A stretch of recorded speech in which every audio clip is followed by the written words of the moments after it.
We have a huge report coming out as San Antonio has emerged as the frontrunner for De'Aaron Fox, as according to Shams, he has been made available for trade. The superstar point guard out of Sacramento could very well be teaming up with Victor Wembanyama, but the price to land him is reportedly very, very high. We got to dive into everything that Shams said, all of the different insider reports, and exactly how De'Aaron Fox will land in San Antonio. A bunch of big stuff coming up on this episode of Spurs Digest. Before we get into it real quick, just want to let you know 3/4 of you guys are not subscribed. And if you want to stay up to date on all the latest trades, rumors, reports, and everything to do with De'Aaron Fox, hit the button down below. It's completely free. We got you covered. Let's dive straight into this. We got to just start with the CHARANIA report.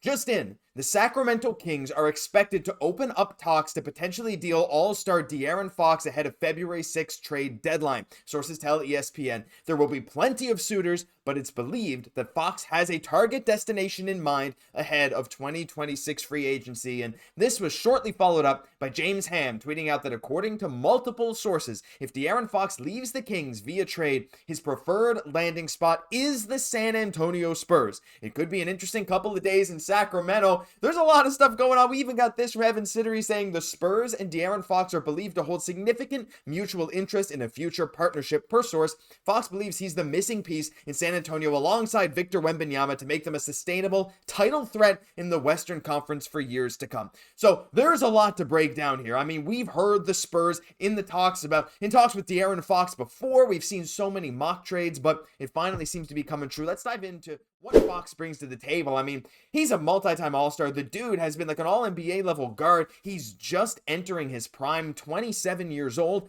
25 points per game, 5 boards, 6 assists. You could argue he's a superstar point guard, like I did in the intro, because I think he genuinely is, and I think he'll look much more like a superstar point guard if you put him on a team like the San Antonio Spurs alongside Victor Wembanyama for many years to come. I mean, his big problem really has been his three-point shooting percentage over the years. I mean, that's one thing that he can do, but he's not elite at, so that definitely doesn't help that Spurs problem. But when you can land a guy like him, any real player can go alongside Victor Wembanyama, but a fast player like Fox, who can play make fairly well, I mean, he's not one of the premier playmakers in the NBA per se, but he can play make, and I think his slashing style really works well with Wemby, as Fox is one of those guys that's going to be able to attract multiple defenders every single time he drives. I'll run some highlights for you right now so you can take a look at what he brings to the table. These are all highlights from this season so far.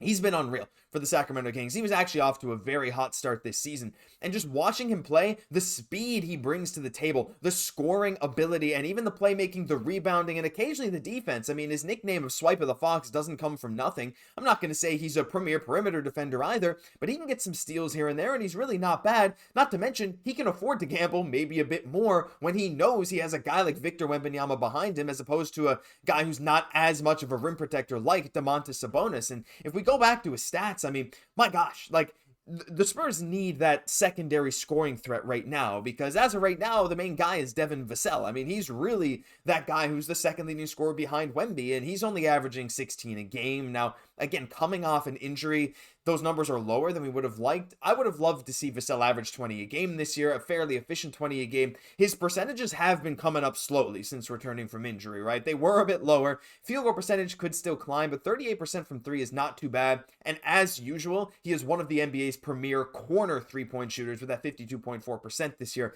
He's been quite good, and he's quite young, still 24. But yeah, that's the thing. Like, the Spurs don't have that secondary guy right now. On any given night, maybe it's Devin Vassell, maybe it's a guy like Stephon Castle putting up 20, maybe it's Chris Paul having a good night, maybe it's Keldon Johnson, Jeremy Sochan's had a few 20-point games. There's a lot of guys that you could maybe go to, but to have that clear-cut number 2 option alongside Wemby as you move forward would be a massive get for the San Antonio Spurs. But again, we're talking about this like it's done. It's not, because it's going to take a good bit for the Spurs to land De'Aaron Fox, and that's where this report comes in. Evan Sittery also tweeted out, now this again is not from Shams or anything, but so take it with a grain of salt, but it wouldn't surprise me if this was very much true. Although De'Aaron Fox prefers San Antonio as his next team, it will cost a significant price for the Spurs to make it happen. The Kings will they will very likely require one of San Antonio's premier blue chip prospects, Stephon Castle or Devin Vassell, in order to complete a deal. Now, I know a lot of you are probably immediately saying, well, no chance. Not if we're giving up Stephon Castle or Devin Vassell. I'm about to play devil's advocate for you. So get ready to type a comment right now, because I know a lot of you guys. Just let me know right down below, if it had to involve either Vassell or Vassell, would you do this deal? Let me know yes or no down below. Give me your reasoning, because I'm about to get into it. I would absolutely. And I'd question it more with Vassell. But like, the thing with Vassell, he's not that much younger than Fox. Yeah, he is younger, but he's only 2.5 years younger. And De'Aaron Fox is a 25 point per game, all NBA level, multi-time all-star point guard entering his prime. And he's going to be put in a prime position next to Victor Wembanyama. If you're not ready to give Vassell and some picks for De'Aaron Fox, like, I don't know what to say. I mean, yeah, maybe some of you don't. Maybe some of you really believe in Vassell. But Fox is the kind of guy that a team like the Spurs, who have a guy like Wembanyama, need to really get over any kind of hump, right? Adding that extra level of scoring and everything else, gravity on the floor that Vassell doesn't bring yet, is so, so important. I would absolutely trade Vassell and some picks for De'Aaron Fox. Now, I don't know exactly how much it costs, but you're probably talking about that. Stephon Castle, again, I'm a little more hesitant on. But like, I don't know. My thought process is basically this, right? Wemby's going to be great for many years, and I'd love to see Area 51 stick together for many years, right? You got Castle and you got Wembanyama, and they're together for many, many years. Their timelines align pretty much perfectly. They're both about 20 years old. They'd be together until they retire, maybe, right? De'Aaron Fox is a bit older than Wemby, right? De'Aaron Fox is going to be declining. Like, say 5 years from now, Fox is going to be 32. That athleticism is going to go a little bit, and Wembanyama is just going to be entering his prime. So those timelines don't quite line up, but at that point, you're getting peak Wemby and peak Fox at different times, and they kind of can cover for each other. Anyway, maybe I'm getting too far ahead of myself, right? So Stephon Castle, though, I think his ceiling is probably below what Fox is producing here now. So I don't know, like, if you're the Spurs and you want to go for it, why not? I would be hurt if we traded Castle, but to get a guy like Fox, you have to give up a lot. And the Spurs right now, like, I think it's a good fit. I think you could maybe talk about moving Tre Jones, because I think having Chris Paul, De'Aaron Fox, and Tre Jones probably wouldn't work. Don't think that necessarily moves the needle a lot for Sacramento, but the other players don't necessarily matter. Wouldn't it be funny if Barnes got sent back? Well, no, Barnes has been good. I like Barnes. But it's not just the players, right? It's all about the picks, and this is just the first-round picks for the next 3 years. Now, again, some of these are protected. For example, these Bulls ones, they don't convey. It moves to the next year. This isn't like, it's not like we have like every single one of these picks necessarily. Like that Hornets one is protected as well, 1 through 14, which is not going to convey. But the Spurs have a lot of draft capital to move around too. So it really wouldn't hurt the Spurs that much long term, especially if they give up their own picks maybe and not the Hawks picks. If they say, hey, if we get Fox, we'll be a very, very good team, theoretically better than the Hawks for years to come. Maybe the Spurs could hold on to those Hawks picks and give up their own picks in a Fox trade, right? So we're probably talking something like Vassell, Tre Jones, and 2 or 3 first-round picks for De'Aaron Fox. And I know a lot of you are probably already saying, well, look, Fox wants out of Sacramento. He doesn't really have leverage. True. However, if any team's trading for Fox, you have to imagine that an extension is going to be agreed upon in principle before that move happens, which is going to inflate his trade value, because then you're not just getting Fox for the year and a half he has left on his contract, and then that, leverage doesn't necessarily matter. Teams are going to be bidding for what they can get Fox for, and if teams know that the Kings are open to moving him, then teams are going to offer more. Teams are going to probably try and push San Antonio out.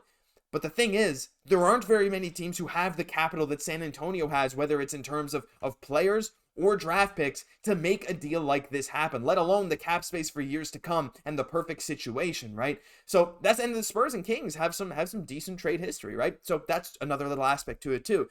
And the final thing I want to get into is some mock trades that we've seen. This one came back in January from Bleacher Report, because we've heard Fox to the Spurs rumors for ages now. Here's one that was proposed back then, right? Right now that trade was De'Aaron Fox to the Spurs for Keldon Johnson, Jeremy Sochan, Tre Jones, 2025 first, which is that Chicago protected first that would, maybe if it didn't convey this year, would go to a first next year. If that didn't convey, 2 seconds after that. Whatever. A 2027 first, the Spurs own, and a 2026 pick swap via Atlanta, and 2 2026 second-round picks. So in essence, 2.5 first-round picks, depending on how you see that Bulls one, Tre Jones, Jeremy Sochan, and Keldon Johnson. So if that was the mock trade then, again, this isn't necessarily based on reports, but if you replace, say, Keldon or replace Sochan with someone like Castle or Vassell, that I don't know if they hold more value or less value, not really sure. This is probably something of the like of what the trade you would see for Fox would be, right? We're talking a good prospect, Tre Jones, maybe even Keldon Johnson as well, and 2 or 3 first-round picks and some seconds. I want to hear what you guys have to say about that trade package, because right now, I'm thinking that looks pretty good. Again, it always sucks to give up on prospects, especially a guy looking as promising as Castle. But when you have the opportunity to get a guy of Fox's caliber, you have to give up a lot. The Kings are not going to trade him for nothing, right? They're not going to trade him for Keldon Johnson and a couple firsts, right? They want someone who's going to clearly be impactful in years to come, but they have to take a bit of a risk, right, as well. And if you're Sacramento, right, imagine we had Fox and we had this all NBA level, all-star level point guard, and we were trading him, and we still had 1.5 years left on his contract, and we know the other team's going to extend him. Like, would we accept anything less than a really high draft pick who looks promising, like Stephon Castle? That's the kind of thing you'd need back. That's my thought process anyway, but I think a lot of you probably agree, and a lot of you probably disagree. If this was the package to get Fox, would you do it? Yes or no? Leave all your thoughts down below. That'll do it for this episode. I'm sure we'll have a lot more trade stuff coming out soon, but if you enjoyed, leave a like, comment, subscribe to the channel, guys. We're so close to 4,000 subscribers. Really appreciate all your support over the past few weeks. It's been unbelievable. I've been your host, Josh Gosse. We'll catch you in the next one.